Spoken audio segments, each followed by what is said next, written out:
Lovely. Okay. So we've got a few people entered the room so far. I might give it a minute just in case there's anyone else before we start. But thank you for those who have joined us so far, for coming along. Excited to talk about a little bit about ETZ EnergyWorks, but more so to hear from our partners, Scottish Enterprise. Fab.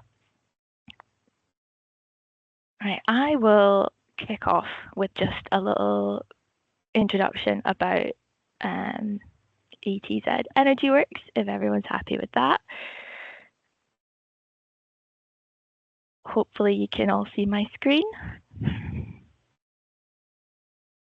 Lovely.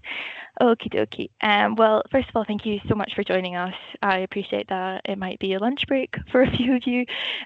So for you to join us today to talk about ETZ EnergyWorks with Scottish Enterprise, we really do appreciate you coming along. I'd like to send apologies from David Wilson, the project director from ETZ for ETZ EnergyWorks. He could not be here today, so you are stuck with me. My name is Amy Donald.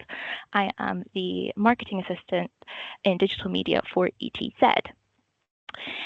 If you do have any questions regarding the facility, I'll be more than happy to address them at the Q&A session. We also have our operations manager, Paula Garrity. She will be joining us a little bit later, so she can also field the comments in case there is anything to discuss there. But a little bit about ETZ and ETZ EnergyWorks. So for those who do not know, ETZ EnergyWorks is the UK's first low-carbon energy incubator and scale-up hub. The facility can be located within the Altons Industrial Estate in Aberdeen, which has also been identified as an investment zone tax site. This will be the home for startups and scale-ups entering or expanding in the low-carbon energy sector. We're aiming to support and empower companies to develop products and services, commercialize them, and expand into low carbon and wider energy markets, not only locally and nationally, but hopefully internationally as well. And we could not do that without the support of our partners. So we have founding partners, which are Scottish Enterprise, who have joined us today, and BP. We have our delivery partners, which is National Manufacturing Institute Scotland, as well as Net Zero Technology Centre, and we also have received significant contributions not only by Scottish Enterprise but also by the UK government and Scottish government. So without further ado, I will pass on to Scottish Enterprise to share a little bit about what they're doing with ETZ EnergyWorks. Okay, so hi everybody, I'm Susan Matheson and I'm an account manager with Scottish Enterprise based in Aberdeen. I've been involved in EnergyWorks for some time, as Scottish Enterprise is one of the founding partners, and we've invested alongside ETZ and the other partners that Amy mentioned. We as Scottish Enterprise consider energy transition to be a key growth opportunity for the country, and we want to help accelerate that transition. So projects like ETZ EnergyWorks, where we're working collaboratively with other public sector but also private sector partners, that will help maximise the impact from the transition opportunity. It's a fantastic facility, really high quality space, industrial, office and collaboration space. And then it's also got the advanced manufacturing support in there as well. But perhaps uniquely, all the EnergyWorks partners will collectively provide a support system for the tenant companies. So we will work with the tenants to understand their growth ambitions and their challenges, and we'll provide tailored support appropriately. Today, we're outlining some of the support that's available from Scottish Enterprise, so I'm going to hand over to colleagues. Initially for an overview of the support, but then a little bit of a deeper dive into a couple of areas, innovation and financial readiness and investment, that might be of interest to you. So I will hand over to Guilherme. Well, the pronunciation was almost perfect, Susan. Oh, great stuff.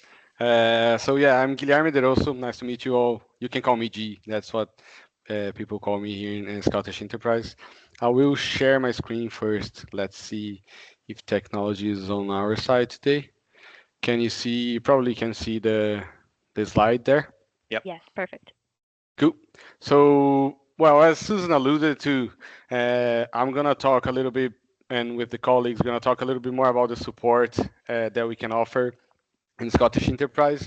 So more focused clearly on the support available for companies that are also working with ETZ as well, and think about engaging with EnergyWorks facility in some sorts in the short distance or long-term future, and maybe demystify a little bit of what we can offer and how we can work alongside partners like ETZ. So yeah, myself, Susan, account managers, then Graham Fides will talk about financial readiness, and Andrew Colley, innovation, and respectively, maybe not in that order. But so a little bit about the agenda. As I said, I'll maybe specify a little bit more about Scottish Enterprise, what we do, kind of a high level.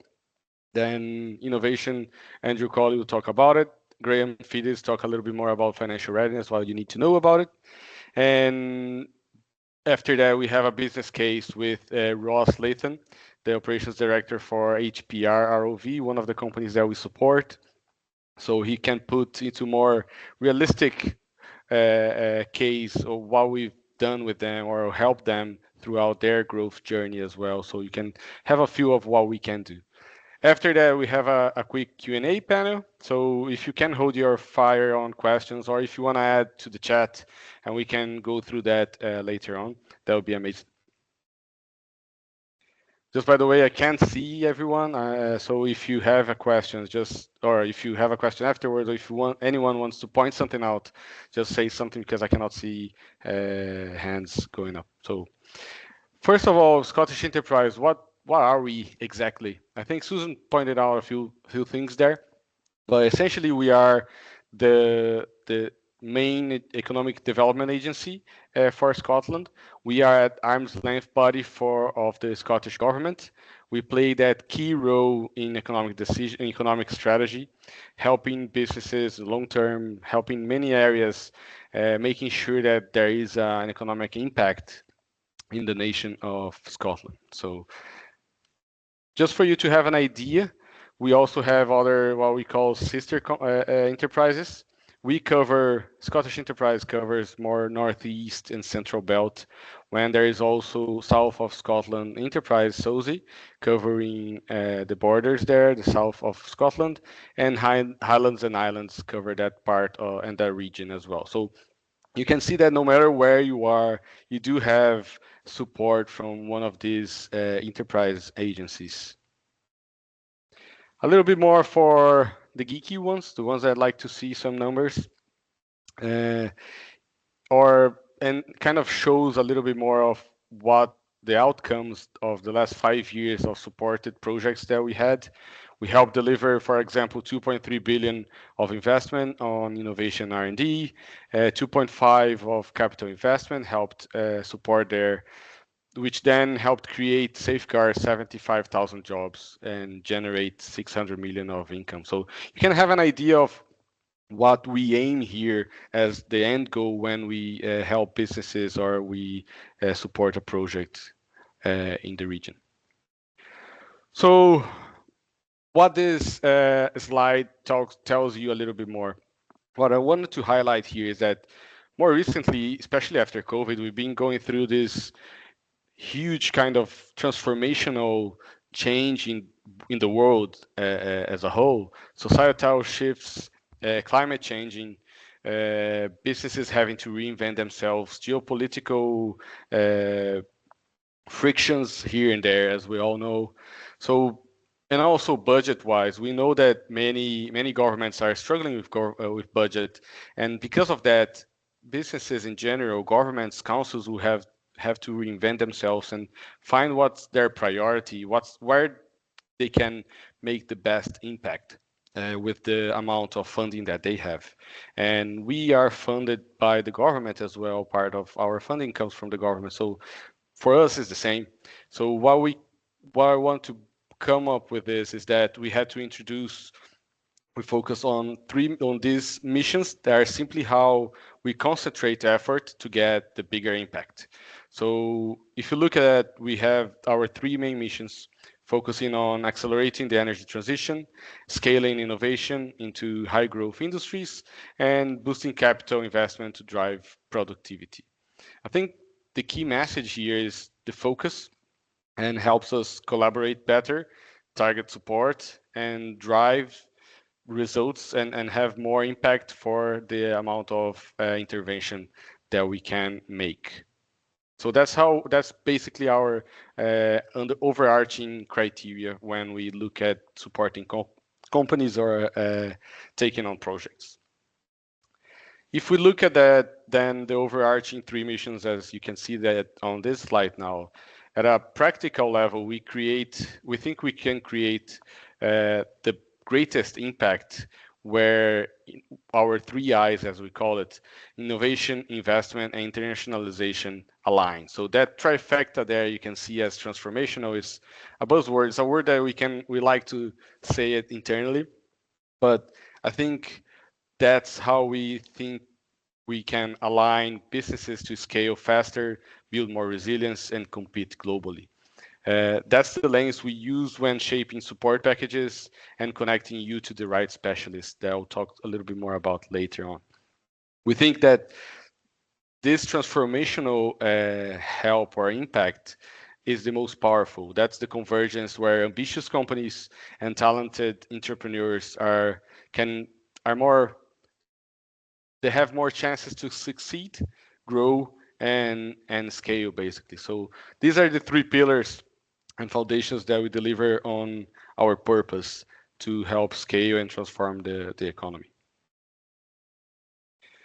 Because we're talking about ETZ, we're talking about energy, I wanted to point out that we have a specialist team just for supporting companies on the energy transition and one of the missions that I've just mentioned to you as well. So we have this specialist capability across all energy renewable, or at least most of it, the energy transition. A few examples: offshore wind, hydrogen, CCUS, alternative fuels, marine and tidal, and so on. The value of the specialist can be not, I think, only the technical knowledge, but also the network.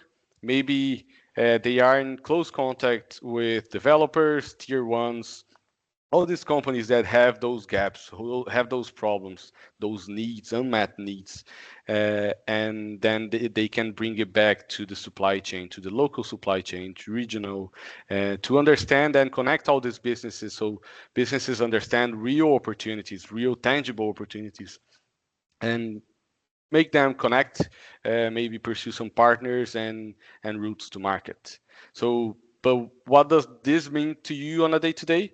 And that's where I want to go next. So how can we help you with your company? Basically, we can do a little bit of a lot. The main focus here to me is the growth part. I believe, and we as a company believe that by helping you grow, by helping businesses grow, then there will be an economic impact, being staff, being GVA, or more turnover, more taxes, and so on. But we can also help developing R&D, new innovation, new products, exporting, that one of our three I's as well, funding. I usually don't like to start with funding. Difficult to see. I don't think I've ever heard anyone that if I ask if they want a loads of cash, they would say no. So, but we can help with funding as well, as long as it fits the whole strategy and has a point. We can help with people, developing people internally, leadership, and so on, and also your net zero journey. We do that through three main ways. So we have three routes to support: self-help, you can go to our website. You have a lot of articles, tools, and you can access online a lot of self-assessment tools. Which, by the way, I'm gonna mention one in the end that you can use just after this webinar if you'd like. We also have the what we call Help for All or One to Many, which webinars like this, master classes, workshops that will have an impact on more people. And finally, the tailored support, more one-to-one personalized support that some companies will need because it's a more complex case and they need that kind of support. Which then brings me to the next slide. And that is the more tailored support, one-to-one that we can offer with many specialists like the ones that we have on the call today. We have account management, like myself and Susan, and that's account management. I would say is more. Well, I'll talk more about account management later, but it kind of connects all of these specialists together if there is a need for that kind of complex approach. Otherwise, sometimes you might need just some support in with IP, R&D, some market research, or some help with internationalization, and that's okay as well. These specialists can help you.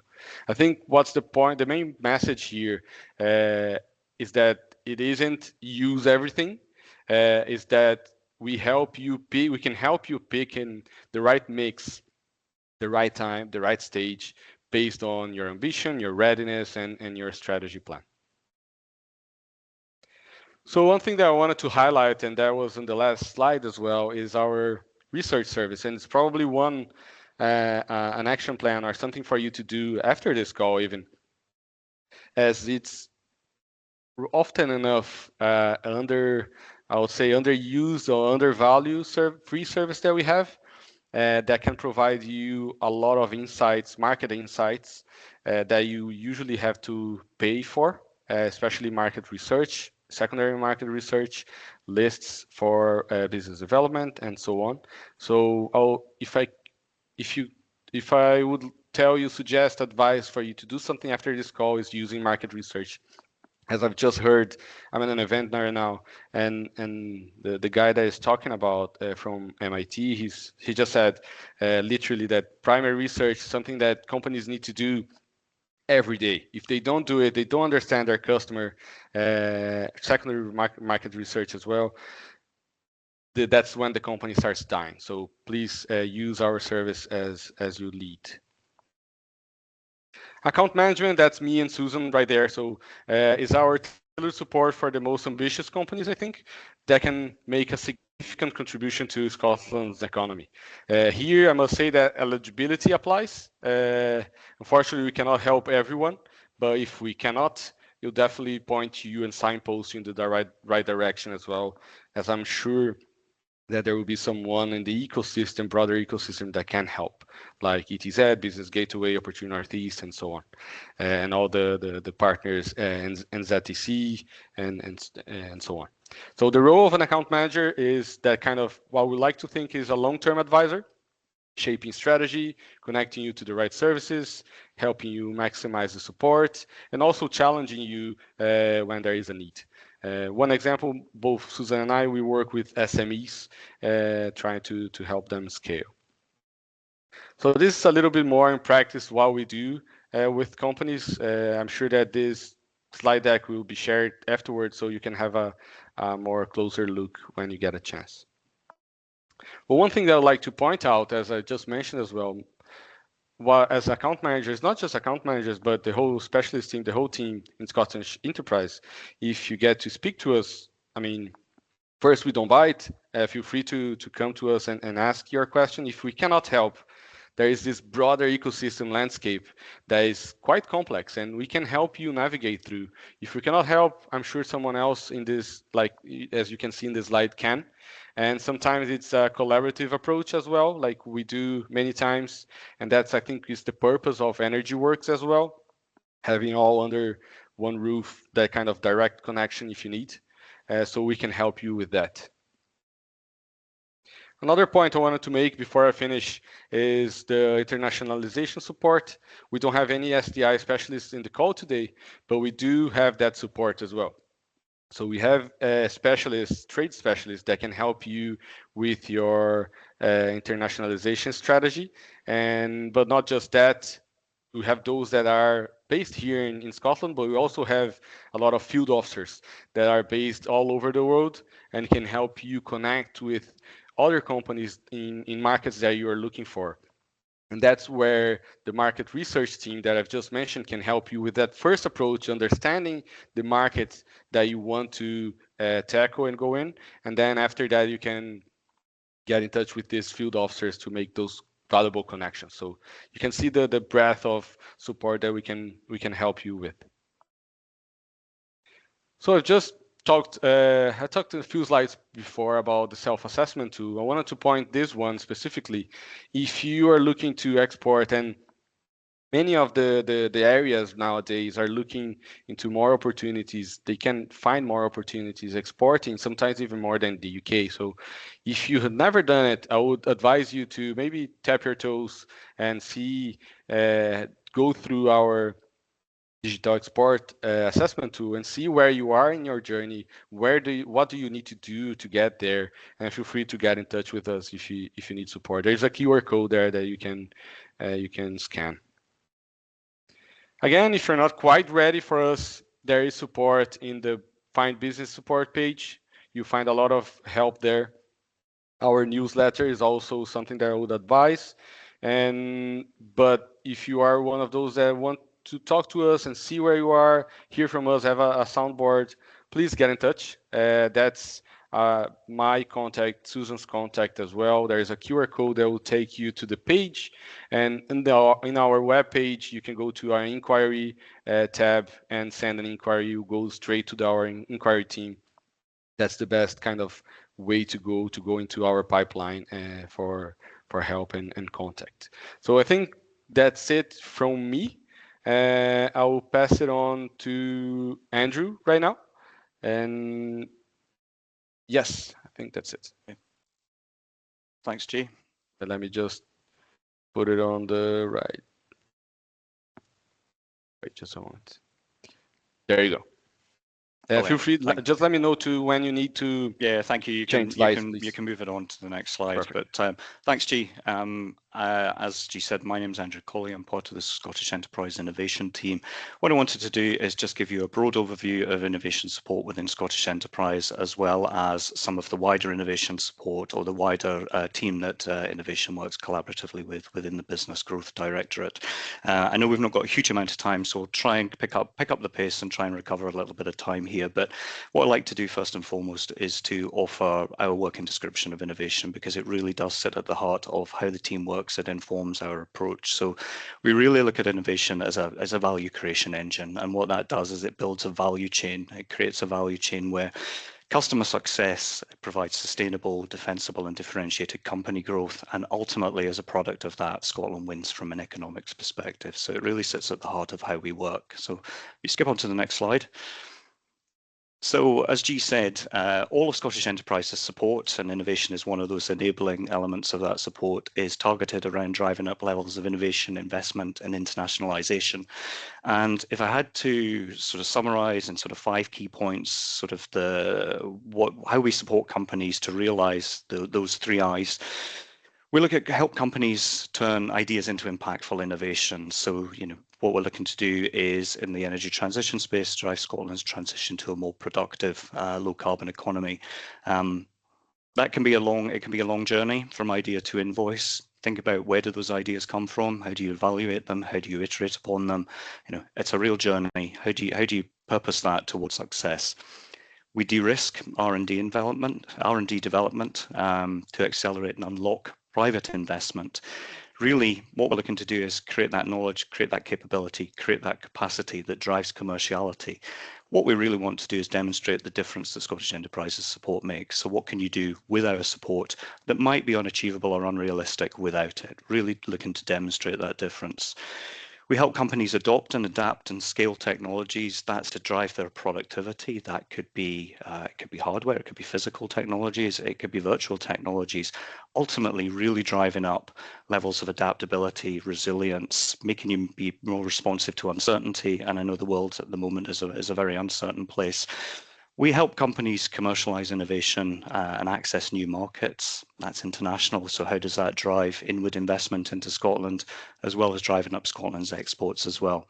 And really develop and embed innovation plans, approaches, and innovation strategy that strengthens your overall competitiveness, creates sustainable growth, or the conditions for sustainable growth, and really puts clear water between you and your nearest competitors. So if you move on to the next slide. This is the team that makes it happen. So there are about 20 of us, although this will need to be updated at the end of the week as two of our Aberdeen colleagues sail off into the sunset and enjoy their well-earned retirement. But as a team, we come from a wide range of backgrounds. We work across the Central Belt and in conjunction with our colleagues in the North, in Highlands and Islands and the south of Scotland as well. We're geographically aligned. I'm based in Dundee, but we're also aligned to the Scottish Enterprises critical missions that G pointed out, so the energy transition, scaling innovation and boosting capital investment. And in conjunction with partners like ETZ, we have a mission-based approach, so we focus on creating that internationally competitive energy transition. We focus on customer centricity. So many innovations fail not through a lack of, not through technology, often not through a lack of funding, but often a lack of a customer or a misunderstanding of a real customer requirements. So we put a real emphasis on how we can put the customer at the center of all of our innovation activities and the work that we do with companies. We look at a structured approach to innovation. So that's about rigor, it's about planning. All of that's done to increase the chances of success. Innovation's a journey. You know, it's best to fail fast, to fail cheap, to learn, to iterate, and look at that learning loop. And we work collaboratively across Scottish Enterprise and the partner networks. We would never encourage a company to innovate in isolation, and it's not something that we do. So we typically draw on a range of specialisms and support within SE. As G said, there isn't a one-fits-all solution. We will dial up and develop the bespoke support for the task at hand based on the opportunity. And we do it all aligned to our innovation ecosystem, which is a framework in terms of how we look at innovation to try and simplify it, but also to add structure. So we look through the lens of culture. So how do you create the optimum conditions for innovation? Strategy, what does success look like? What are the steps towards that? And processes, what's the innovation discipline that will guide, that will simplify, and that will de-risk? And that really sits at the heart of what we do, and I'll touch upon it again shortly. But if you move the slide on. So we genuinely believe that innovation's one of the few routes to unlimited growth, and our approach uses and looks at innovation as that sort of strategic lever. So support can be financial where it's available. It can also be non-financial. I'll talk a little bit about both, and I'll also touch on what we look for in a project as well, because I think that's useful for us to help frame things for you, so you try to understand the type of things that we're looking for. At this time of year, we're still developing and we're still waiting to finalise next year's budget. So I'll talk very generally around the financial support. But broadly, our support, we can look at project-specific opportunities, so we can help you look at and identify the tools, the models, and the approaches at different stages of the innovation journey. That adds structure, it adds discipline, it adds understanding, and brings clarity and rigor to the innovation activities. So whether that, as you can see on the right of the slide, whether that's an NPD process that guides the sort of the ideation all the way through to prototyping and testing and adds that structure, all the way through to other tools like the jobs to be done, the value proposition canvas, looking at Moscow methods and Scamper for you to look at prioritization of innovation activities. Really, what are the right tools to get the job done? And we help companies to scope and strengthen project proposals, and that can provide the foundation for funding applications. That can be for Scottish Enterprise, that can be for UK funding, as well as a wider range of innovation calls. We can connect you to the wider innovation support network. We believe that it's got to be joined up support, so the likes of working with our partners with ETZ to bring those collaborative opportunities to fruition and ultimately drive customer and business success. So we work with TechScaler all the way through to academic partnerships, through to the knowledge transfer. There's a great project in Dundee that's just wrapping at the moment through KTP, which is looking at the refinishing of wind turbine blades. So really interesting things that happen. There's a wealth of opportunity and there's a wealth of support out there, and we can help you gather that, and we can help you structure and plan that as well. So we can connect you to the external funding landscape as well. I know, as G said, the funding landscape is vast. Sometimes it's difficult to know where to start, but we can help you identify the opportunities within there, and we can help you navigate that as well. Through our Innovate UK business growth teams, we've got access to Innovate UK funding, both within Scotland, at a UK as a whole as well, and also some of the European funding too.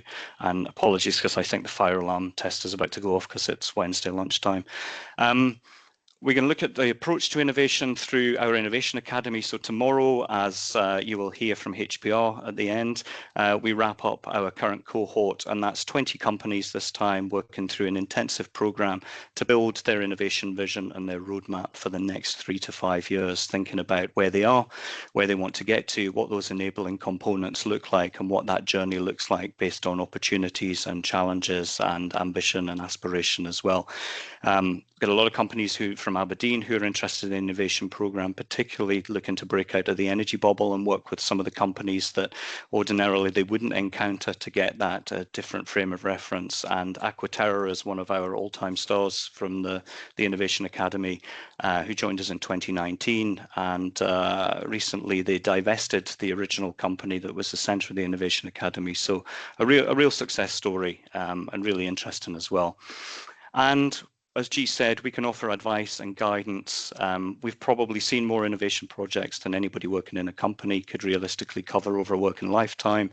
So, you know, innovation is at its heart, it's a core discipline. But what we can do is, you know, we can bring reflections from other industries, other challenges, other companies, and hopefully use those to give you some insight into your own challenges. We're impartial. We're only interested in customer success and supporting founders. We can bring objectivity. Sometimes being a founder, being a leader can be a lonely place.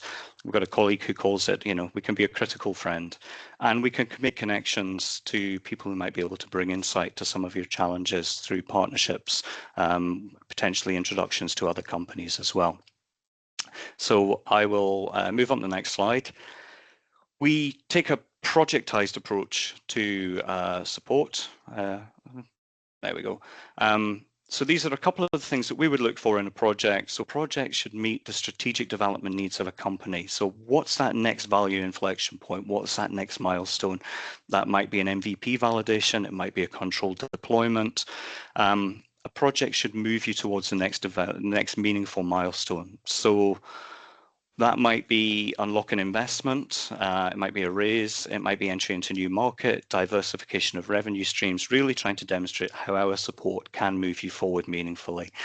A project should have, as G said, we're an economic development agency, so how does the project deliver against SE success metrics? So driving up those key economic indicators for Scotland, as G outlined at the outset. And a project and its activities should align to the requirements of the funding sought. Not all funding is the right funding at the right time. What it should do is funding should accelerate and facilitate what you need to happen. It shouldn't change your strategic plans. It's important to look at what the funding is looking to realise and make sure that you identify funding that is the best fit for the task. I'll move on to R&D funding. So this is in the financial space. So R&D funding covers both what we would call large and small grants, and also our smart grants, which we've currently paused that while we redevelop the programme. They're intended to help Scottish-based companies achieve business growth through the development of products, processes, and services. So R&D funding typically aligns to the middle of a product development cycle. So it's after the research and feasibility, but it's before productization and commercialization. Small grants are typically in the region of up to £100,000. Large grants are typically over £100,000, as we would class them. They're available to SMEs and non-SMEs. The intervention rate does vary between SME and non-SME, and it has been in the past up to a maximum of 45% based on project outputs and necessity for funding as well. They can look at internal and external costs, and it does vary, as I said, for large companies. They intend that you undertake the bulk of the work internally, so you create that capability and capacity. R&D funding is delivered under a research and development and innovation scheme, so it doesn't eat into your minimum financial assistance allowance of the 315k. Implementation and feasibility funding, the best way to think about this is it's the funding, it funds the activities that sit before R&D or after R&D in terms of on that TRL scale. It does come out of the MFA allowance, but it potentially has a wider range of applicability. R&D requires to align to industrial research and experimental development because of the nature of the funding, whereas implementation and feasibility funding can have a bit of a broader application in terms of the type of activities it can support.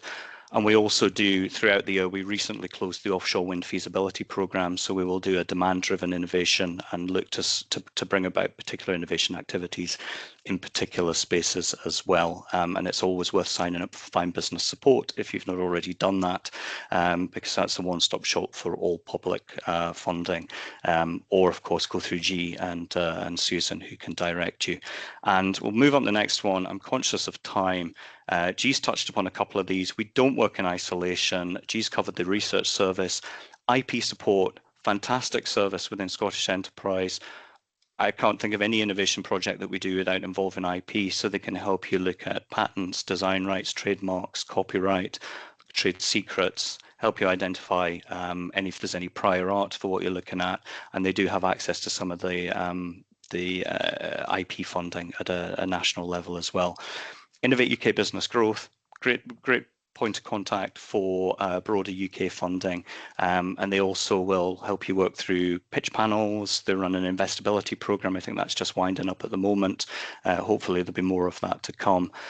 I won't steal Graham's thunder because he's going to look at financial readiness. G's touched upon the international trade team and the Global Scot Business Network. We've got a Global Scot on the call today, but a fantastic resource as well. Not expecting you to remember all of this, but hopefully it gives you a flavour of the depth and the breadth of the things the innovation team does. And Susan, G and myself would obviously be happy to help you explore that a little bit further. So without further ado, I will move on to Graham, who, as we know, innovation will always require funding at some point and investment, and that's what he's going to speak to you about. Thanks, Andrew. That was great. Wow, covered a lot there. I'll give you a very quick whistle stop tour around what does financial readiness mean, what do we do in reality, and a little bit around the additional support that comes from our growth investments wider team as well. If you could skip on a couple of slides, G, just to keep us going on the next one. I'll give you a quick overview, as I say, of what does financial readiness actually mean. If you go back one, maybe, I think, G. Is this one? That's the one. I think that's the first. Thanks. Yeah, very good. So what does financial readiness mean? Right, we're an advisory service, so we provide guidance, support, and education to businesses that are looking to raise funding to help them deliver on their growth and scale-up plans. So essentially non-grant funding.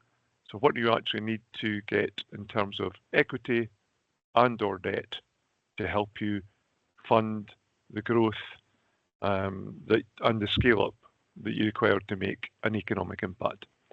Just to confuse the waters a little bit, unlike the other teams, we are actually a pan-Scotland service. So if your business is located within the Highlands and Islands or the south of Scotland, we also will be in a position to provide you support as well. If you could skip on to the next one, please, G, that'd be great. So, financial readiness support. What's it actually mean? What do we do? We will help you to understand and quantify your funding requirement, depending on where you are in your journey.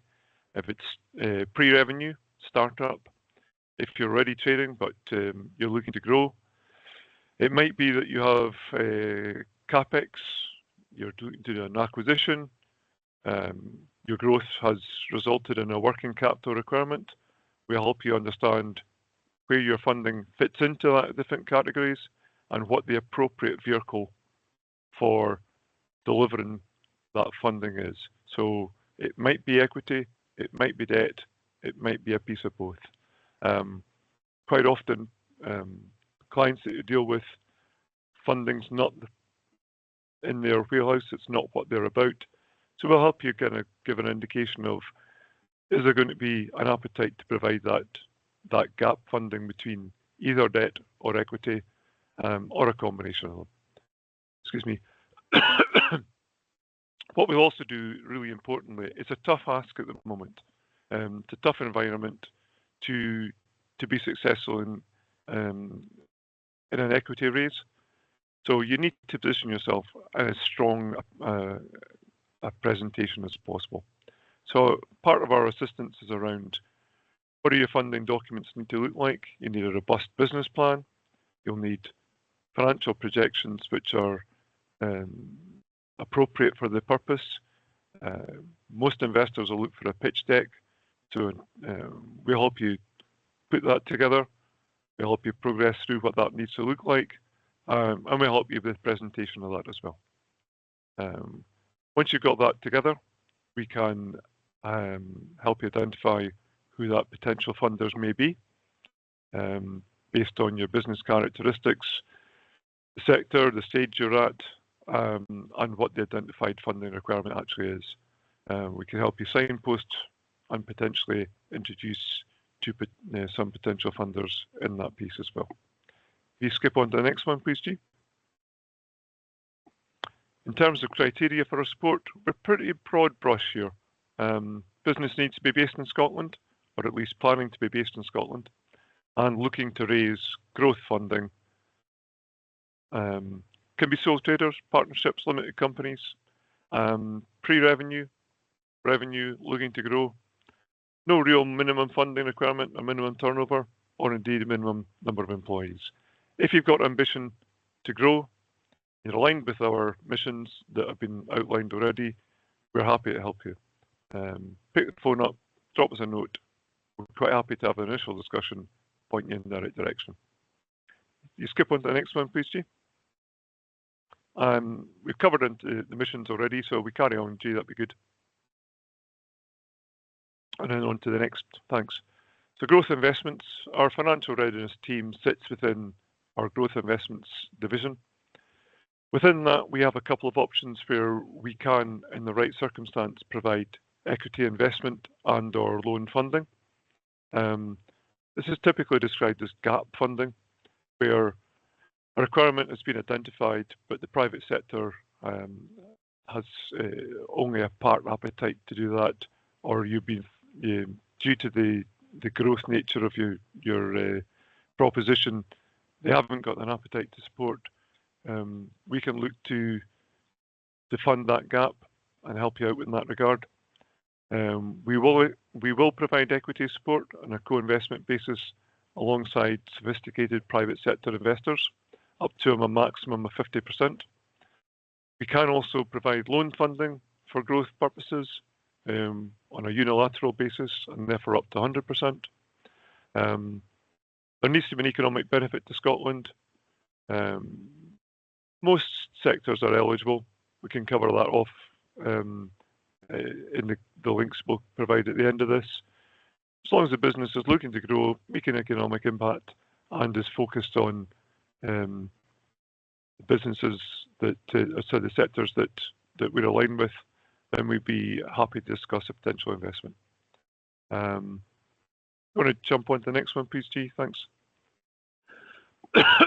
Really busy slide here. I'm not going to go through each of the parts here. We will share these at the end of the call. But these outline the two investment funds where we can potentially invest equity to support your growth, and the Scottish Loan Scheme where we can provide the potential for some debt support as well. You move on to the next one, please, G. A very quick whiz there just to see that we do actually do quite a meaningful number of interventions and support. In the last full financial year, we supported over 300 companies, and as a result of that, 66 of those raised over 100 million in finance, and our wider growth investment team invested over £40 million into 98 companies, which as a result leveraged around 112 million of private sector investment. So some real meaningful kind of pieces there. We move on again, G. Thanks. We'll share these slides at the end. These links here will provide details to all of that, but more importantly, I'm based here in Aberdeen. If anybody wants to follow up on anything funding related at all, drop me a note, drop in any of the other presenters a note. We'll be more than happy to engage with you. Come in and see us either at our offices or indeed at the new ETZ place. We're going to be based there as well, so come in and see us. If it's just to have an initial discussion to expand upon some of these things, we're more than happy to sit down and have a chat and see where we can assist. That's pretty much me. I hope that's a quiz covered most of the kind of piece there. More importantly, next, I'll pass you on to Ross, who can give you some real life examples of what the kind of support that's been provided by Scottish Enterprise and how it's borne out for him. Thanks, Ross. Over to you. Okay, thank you for having me today. I've been asked to give a sort of short overview on HPR's journey as a company and where support from Scottish Enterprise and the associated organisations have played a key role in accelerating our growth over the past few years. So for those that don't know HPR, we're a subsea inspection and interventions company. We specialise in delivering compact ROV-based solutions, primarily in the offshore energy sector. And as a company, we've always had a strong focus on efficiency, innovation. So HPR were originally established 2012, and then the business was bought over in 2023. Following that transition, we found ourselves in a bit of a key turning point. So we had a solid operational base, we had good track record, we had a solid client base, but we needed to sort of define a clear strategy for our growth. So a big part of that was looking outward, asking how we scale, how we internationalize, where the right opportunities were globally. And this is really where Scottish Enterprise and Scottish Development International came in. So we've been working with them closely with their team since 2024, and that really helped shape the direction and give us a structured approach to the growth. So this slide that G will be happy, they've only got one slide and not lots to talk them through, but this slide gives us a snapshot of the different areas where our support's been focused. I'm going to briefly look at each one and hopefully translate into real life value for a business. So starting with SDI, this was fundamental in helping us define our international strategies. Rather than taking a sort of reactive approach to inquiries and sort of waiting for opportunities to land in our lap, we were able to properly map out target regions, understand market entry points, and build a sort of structured plan for internationalization. This included access to the in-market expertise, as well as we got support in attending events such as the Wind Energy Hamburg 2024, and we've got another one in Madrid for Wind Europe in 2026. So effectively gave us a really good soft landing into these new sectors and geographies.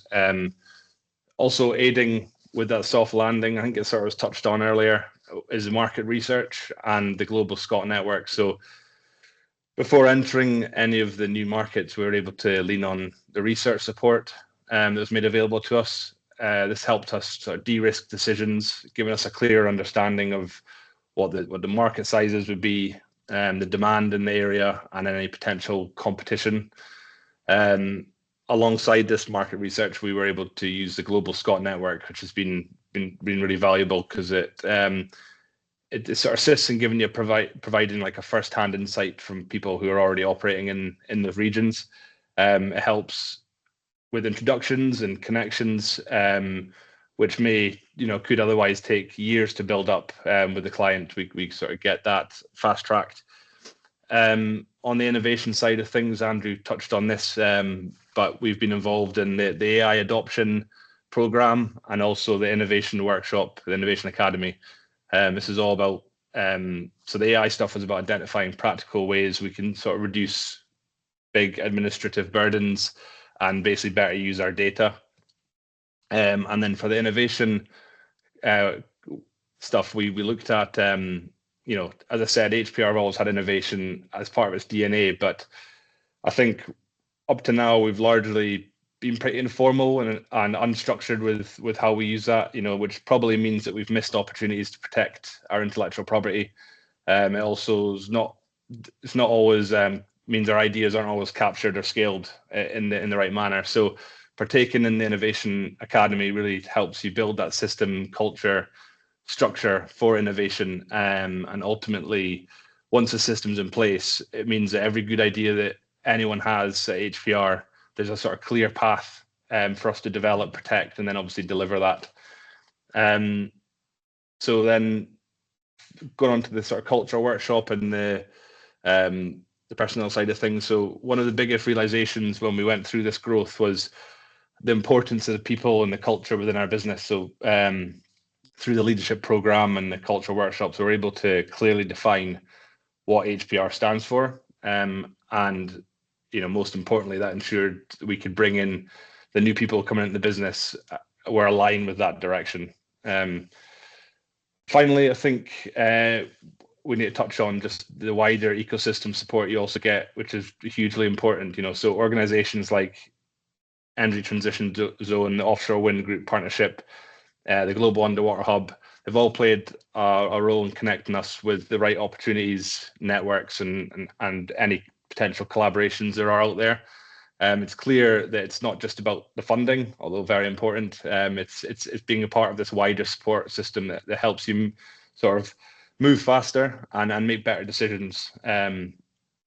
So the key message I want to get across, I think, from our experience is that the support's allowed us to accelerate our growth in a structured way and to have confidence in the way we're actually growing, that we're making the right decisions. Since 2024, we've been able to enter new markets. We've got our managing director over doing pilot projects in international waters at the moment with a team. We've seen improvements in how we operate, and I think it continues to help us build a stronger business overall. And as a result, and we always like to try and squeeze this one in, we were very proud to be recognised as Small Company of the Year in 2025 at the Subsea Expo Awards. And I could honestly say I don't think that would be possible without that support network. So big thank you to all again, and hopefully that gives you a good insight into how we've used many of the areas on offer. Perfect. Thank you, Ross. Appreciate it. Now we move on, just I'm conscious of time, so I'll move on to Q&A with Susan, Graham, Ross, and Andrew. I don't know if Amy can help us with, I don't know if there are any questions on the chat. So far, we haven't received any questions. I was going to mention that we will be sending an email with the slide deck, as well as the key contacts and key information that you may need, as well as this session has been recorded. So for those who want to access it to hear more information, more than welcome to request that.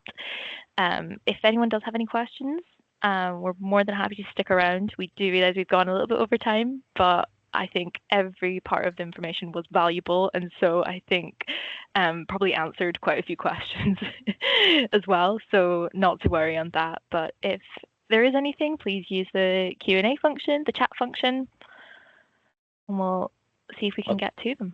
Otherwise, they always can get back to us Exactly. through our emails and website, so it's not a problem if they don't have any questions now. I'm usually like that, so I don't have questions on the time, and then when I get home, oh my God, I forgot about this. So that's okay. I think there's a lot of reflecting that goes on as well, isn't there? Yes. People are more than happy. Well, I speak on behalf of all of us here that we're more than happy to pick up any questions that come in later regarding financial readiness, innovation, the facility itself. So happy to do that. Or just any engagement with SE as well. There's no wrong or right path in. So any one of us will be able to, help you and direct you in the most appropriate kind of way to support. So please just do get in touch. On that, Susan, for anyone who is wanting to get that first touch with SE, would that be with yourself and G?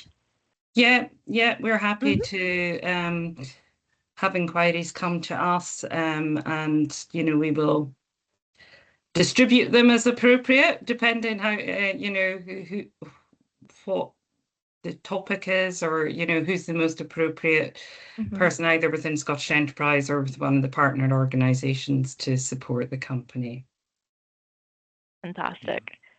I don't think we will keep anyone for much longer. I don't see any questions coming in, but that is absolutely okay. So we'll let everyone get on with their lunch, hopefully, at some point soon. Thank you so much for joining, and keep an eye out for an email with all this information that can help you move forward, I guess. Perfect. And a big Thanks, thank everyone. you to the presenters. Yes, Ross, thank you so much for joining us to give us that business case, or the case study. Fantastic. And thank you, Scottish Enterprise. Thank you. Brilliant. Perfect. Thank you. Thanks for your time. Thanks. Cheers. Bye-bye. Bye-bye. Bye.